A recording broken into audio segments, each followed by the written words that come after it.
तो hello everyone. आज के इस वीडियो में हम लोग न्यूक्लियर चैप्टर का एक वन शॉट रिवीजन देखेंगे फ्रॉम एनसीईआरटी। ठीक है, तो स्टार्ट करते हैं वीडियो। This is chapter 13। ठीक है, तो न्यूक्लियर में आपको इंट्रोडक्शन में कुछ नहीं है, यहाँ पे काम का चीज हमारा कुछ नहीं है। बट उसके बाद हमारा काम का चीज स्टार्ट हो जाता है, डेफिनेशन ऑफ वन एएमयू। ठीक है, ये आप लोगों ने केमिस्ट्री में भी पढ़ा था शायद, कि one M U is this mass of 1/12 of mass of carbon atom. ठीक है, तो वन एम यू को वन यू भी बोलते हैं। ठीक है, one M U atomic mass unit is same as one U भी लिखते हैं, that is equal to 1.66 into 10⁻⁻27 kg। ठीक है, उसके बाद यहाँ पे आइसोटोप्स का डेफिनेशन। ठीक है, atomic species of same element having different mass। Same element मतलब उसका एटॉमिक नंबर सेम है, मास नंबर डिफरेंट है। ठीक है, अच्छा, ये एबंडेंस के ऊपर एक एग्जांपल दिया हुआ है कि आइसोटोप्स के एबंडेंस के ऊपर, और इस एग्जांपल के ऊपर एक्सरसाइज में क्वेश्चन भी है एक। ठीक है, एक नहीं दो क्वेश्चन है, तो वो आप देख लीजिएगा एक बार। ठीक है, फिर ये सब मास ऑफ प्रोटॉन ये सब याद नहीं करना है, ये सब एग्जाम में अगर आता है तो ये सब दिया रहेगा, क्वेश्चन क्वेश्चन में नंबर्स दिया रहेगा। ठीक है, अच्छा, उसके बाद डिस्कवरी ऑफ न्यूट्रॉन के बारे में क्वेश्चन आ सकता है, right short note on discovery of neutron. ठीक है, ये 3 मार्क्स के लिए आ सकता है। ठीक है, तो neutron was discovered by James Chadwick, ये 1 मार्क के लिए पूछ सकते हैं। ठीक है, तो डिस्कवरी ऑफ न्यूट्रॉन के अगर बारे में पूछते हैं तो बेसिकली आपको ये पैराग्राफ में एक्सप्लेन करना है। ठीक है, फिर रीजनिंग टाइप क्वेश्चन अगर पूछते हैं, जैसे neutron, a free neutron unlike free proton is unstable। ठीक है, it decays into proton, an electron and an antineutrino। ठीक है, it is however stable inside a nucleus, ये चीज पूछ सकते हैं।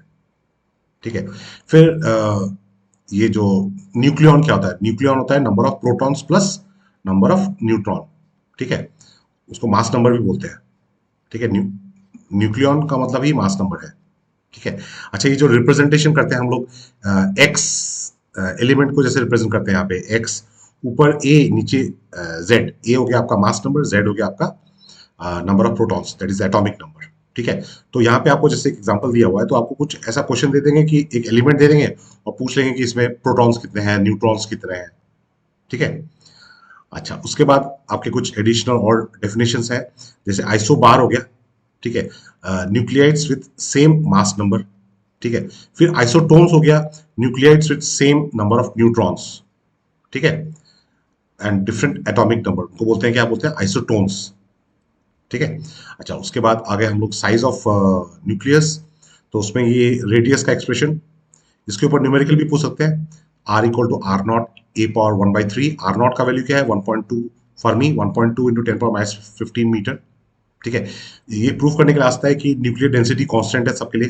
ठीक है, density of nucleus is constant and independent of A, मतलब मास नंबर के ऊपर डिपेंड नहीं करता है। ठीक है, ये प्रूव करने के लिए आ सकता है। ठीक है, उसके बाद mass energy relation E equal to mc², ये तो बच्चे बच्चे को पता है, आइंस्टाइन मास एनर्जी रिलेशन।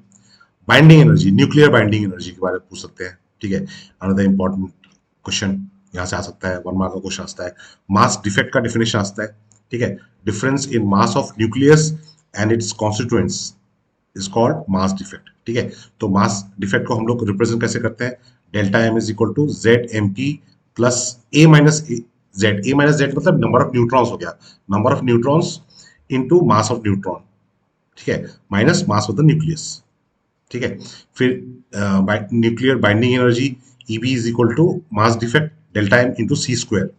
ठीक है, अच्छा, अब ये न्यूक्लियर बाइंडिंग एनर्जी का definition, if a certain number of neutrons and protons are brought together to form a nucleus of certain charge and mass, and energy EB मतलब binding energy will be released in the process। ठीक है, the energy is called binding energy। ठीक है, similarly if we separate a nucleus into nucleons, we have to supply a total energy equal to EB मतलब binding energy to those particles। ठीक है, अच्छा, फिर binding energy per nucleon का पूछ सकते हैं, बाइंडिंग एनर्जी पर nucleon EBN, EBN, which is the ratio of binding energy of a nucleus to the number of nucleons. To the number of nucleons A मतलब नंबर ऑफ न्यूक्लियॉन्स बोल सकते हो या मास नंबर बोल सकते हो। तो ये हो गया बाइंडिंग एनर्जी पर न्यूक्लियॉन का फॉर्मूला। ठीक है, अच्छा उसके बाद ये एक इंपॉर्टेंट ग्राफ है, ये ग्राफ आपका पूछा जा सकता है। ठीक है, इस ग्राफ के ऊपर ऑब्जर्वेशंस पूछ सकते हैं। ये ऑब्जर्वेशन आपके यहाँ पे पॉइंट दिया हुआ, पॉइंट 1 क्या है, द बाइंडिंग एनर्जी पर nucleon is practically constant for mass number between 30 to 170। ये जो ग्राफ अगर देखेंगे आप तो ये ग्राफ क्या हो रहा है यहाँ पे, मतलब यहाँ ऑलमोस्ट ये आपका 30 रेंज है और यहाँ पे आपका 30 to 170, मतलब 170 आपका कहीं पे यहाँ पे कहीं पे होगा। तो इस रेंज में देखिए ये जो बाइंडिंग एनर्जी आ रहा है ये ऑलमोस्ट कांस्टेंट है यहाँ पे, इस रीजन में ये कांस्टेंट है। ठीक है, तो ये जो कांस्टेंट है ये फर्स्ट पॉइंट है। ठीक है, ये आपका बाइंडिंग एनर्जी ग्राफ का फर्स्ट पॉइंट कि कर्व है, और कर्व का मैक्सिमम वैल्यू कहाँ पे हो रहा है, कर्व का मैक्सिमम वैल्यू हो रहा है आयरन में। ठीक है, iron 56, the curve has a maximum value of 8.75 MeV for A equal to 56। A equal to 56 किसका है, आयरन का है। ठीक है, बाइंडिंग एनर्जी पर nucleon EBN is lower for both light and heavy nuclei, मतलब अगर मास नंबर लेस देन 30 है या ग्रेटर देन 170 है, ठीक है, तो बाइंडिंग एनर्जी पर न्यूक्लियन का वैल्यू डिक्रीज होता है। ठीक है, अच्छा उसके बाद कंक्लूजन क्या है इस ग्राफ के, कंक्लूजन हो गया the force is attractive and sufficient strong to produce binding energy of few mega electron volt per nucleon. ठीक है, फिर the constancy of binding energy is a consequence of the fact that nuclear force is short ranged। ठीक है, अच्छा फिर the property that a given nucleon influences only nucleons close to it is also referred to as saturation property of nuclear force। saturation property of nuclear force अगर define करने के लिए बोलते हैं तो ये आपको लिखना है। ठीक है, अच्छा ये जो पॉइंट नंबर 3 है, पॉइंट नंबर 4, ये है एक्सप्लेनेशन कि फिजन और फ्यूजन में एनर्जी क्यों रिलीज होता है और फिजन और फ्यूजन रिएक्शन बेसिकली होते क्यों है। ठीक है, तो वो मैं एकदम ये जो पॉइंट 2 पॉइंट है, पॉइंट 3 और पॉइंट 4, ये तो आप एनसीईआरटी में पढ़ लीजिएगा, बट मैं एकदम छोटे में इसको समझा देता हूं आपको कि देखिए जो ग्राफ का शेप है ना, ये ग्राफ अगर देखेंगे तो ग्राफ कुछ इस तरह से है, ग्राफ ऐसे गया, यहां से ऊपर गया, फिर यहां से नीचे गया। ठीक है, तो ये जो रीजन है ना, ये वाला रीजन जो है, ये वाला आपका है जहां पे आपका बाइंडिंग एनर्जी पर न्यूक्लियन ज्यादा है। ठीक है, और जो साइड का रीजन है, ठीक है, ये वाला रीजन है, यहाँ पे बाइंडिंग एनर्जी पर न्यूक्लियन कम है, यहाँ पे भी बाइंडिंग एनर्जी पर न्यूक्लियन कम है। बाइंडिंग एनर्जी पर न्यूक्लियन अगर कम है तो इसका मतलब क्या है कि स्टेबिलिटी कम है।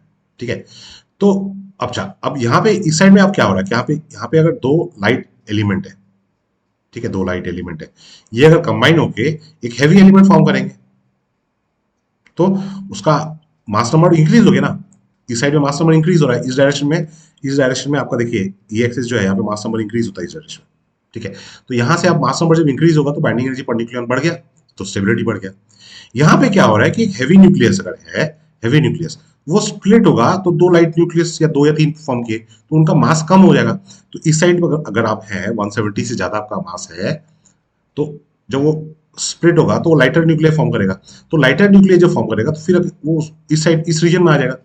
ठीक है, आप इस साइड में है तो इस साइड से अगर इधर जा रहे हैं तो आपका क्या हो रहा है, यहाँ पे क्या हो रहा है, फिजन हो रहा है, और इधर से इस साइड आ रहा है मतलब बड़ा न्यूक्लियस लाइटर न्यूक्लियर में कन्वर्ट हो रहा है, तो मतलब क्या हो रहा है, ठीक है, ये जो बड़ा न्यूक्लियस है, बड़ा न्यूक्लियस लाइट न्यूक्लियस में कन्वर्ट हो गया, दैट इज फ्यूजन रिएक्शन। ठीक है, यहाँ पे हो गया ये फ्यूजन, ठीक है, यहाँ पे हो गया ये फ्यूजन, यहाँ पे हो गया ये फिजन। तो फ्यूजन में क्या हुआ, लाइट न्यूक्लियाई हेवी न्यूक्लियाई में कन्वर्ट हो गया। फिजन में क्या हो गया, हेवी न्यूक्लियस लाइट न्यूक्लियर में कन्वर्ट हुआ। क्यों हुआ, टू इंक्रीज बाइंडिंग एनर्जी पर न्यूक्लियन। ठीक है, फिर आगे हम लोग nuclear force, properties of nuclear force. ठीक है, तो प्रॉपर्टीज ऑफ न्यूक्लियर फोर्स में आपको ये चीज, nuclear force is a strong force, stronger than coulomb force. ठीक है, and it is a short range force, it is a short range force. ठीक है, nuclear force between nucleons falls rapidly to zero as their distance is more than few femtometers. This leads to saturation of forces।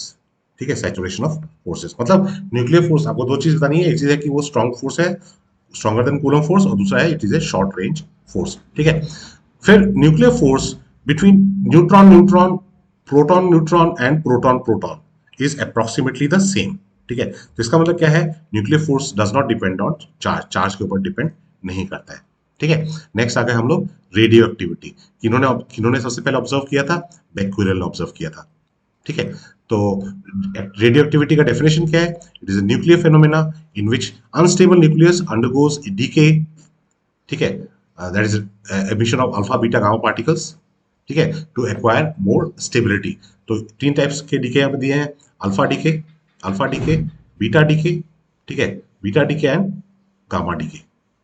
ठीक है, फिर law of radioactivity important है, 3 marks के लिए आ सकता है। ठीक है, कि rate of decay is directly proportional to number of undecayed nuclei. ठीक है, so D N by D T is equal to minus lambda N, lambda हो गया डीके कांस्टेंट। ठीक है, तो वहां से आपको ये एक्सप्रेशन शो करना होगा, N is equal to N zero E power, ये थोड़ा टाइपिंग मिस्टेक है, N equal to N not E power minus lambda T. ठीक है, अच्छा उसके बाद ये हो गया आपका एक्टिविटी का रिलेशन, आर हो गया एक्टिविटी, एक्टिविटी मतलब R is minus D N by D T. ठीक है, एक्टिविटी का यूनिट क्या होता है, एक्टिविटी का यूनिट होता है बेक्यूरेल। ठीक है, 1 बेक्यूरेल का मतलब क्या होता है, 1 डीके पर सेकेंड। ठीक है, क्यूरी भी एक यूनिट है, 1 क्यूरी 1 CI से रिप्रेजेंट करते हैं, दैट इज 3.7 इंटू 10 बेक्यूरेल। ठीक है, फिर हाफ लाइफ का डेरिवेशन ये भी पूछ सकते हैं। ठीक है, इसका न्यूमेरिकल भी आ सकता है, mean life tau is equal to 1/लैम्डा। ठीक है, and T half is equal to tau ln 2। So this is the relation between half life and mean life, half life and mean life. ठीक है, फिर आपका हो गया अल्फा डीके।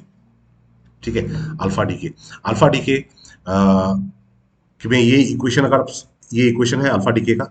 ठीक है, तो अल्फा डीके में बेसिकली आपका क्या हो रहा है, अल्फा डीके में अल्फा पार्टिकल निकल रहा है। ठीक है, तो ये जो है this is the alpha particle, alpha particle. तो आप देखिएगा हमेशा, देखिए यहाँ पे z है, यहाँ पे z-2 + 2, मतलब एटॉमिक नंबर को ऐड करें, मास नंबर को ऐड करें, तो दोनों साइड इक्वेशन में वो बैलेंस होना चाहिए। ठीक है, वो इक्वेशन के दोनों साइड बैलेंस होना चाहिए। फिर यहाँ पे आपका Q value of the reaction, Q value of the reaction that is also called disintegration energy, उसको कैसे निकालना है उसका फॉर्मूला। ठीक है, फिर आ गया आपका बीटा डीके, बीटा डीके दो तरह का होता है। ठीक है, beta plus and beta minus. तो यहाँ पे आपका ये बीटा माइनस और ये बीटा प्लस रिएक्शन दिखाया गया है। बीटा माइनस में क्या होता है, बेसिकली जो न्यूट्रॉन है वो प्रोटॉन में कन्वर्ट होता है, और बीटा प्लस में क्या होता है, प्रोटॉन जो है वो न्यूट्रॉन में कन्वर्ट होता है।